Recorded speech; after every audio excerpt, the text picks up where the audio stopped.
RR தேவதரிசன viewers அனைவருக்கும் வணக்கம். இன்னைக்கு நம்ம பார்க்க போகிறது என்னன்னு பார்த்தீங்கன்னா, விஷ்ணுபதி புண்ணிய காலம். விஷ்ணுபதி புண்ணிய காலம் என்பது மகாவிஷ்ணுவை வழிபடுவதற்கு உகந்த மிக சக்தி வாய்ந்த நேரம்.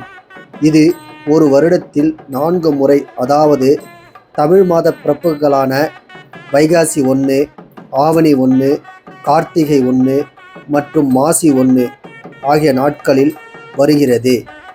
ஏகாதசி விரதத்தை விட கோடி மடங்கு பலன் தரக்கூடியது. தமிழ் மாதத்தின் முதல் நாளில் சூரியன் நிலையான ராசிகளில் ரிஷபம், சிம்மம், விருச்சிகம், கும்பம் பிரவேசிக்கும் போது இந்த புண்ணிய காலம் தொடங்குகிறது. காரணம், நரசிம்மர் உக்கிரமாக இருந்தபோது லட்சுமி தேவி அவரை சாந்தப்படுத்தி லட்சுமி நரசிம்மராக மாற்றிய தருணமே இந்த புண்ணிய காலமாக கருதப்படுகிறது. வழிபாட்டு முறைகள்: பெருமாள் கோயிலுக்கு சென்று கொடிமரத்தை வணங்கி வழிபடலாம். துளசி மாலை சாற்றி விஷ்ணு மற்றும் லட்சுமி தேவிக்கான மந்திரங்களை ஜெபிக்கலாம்.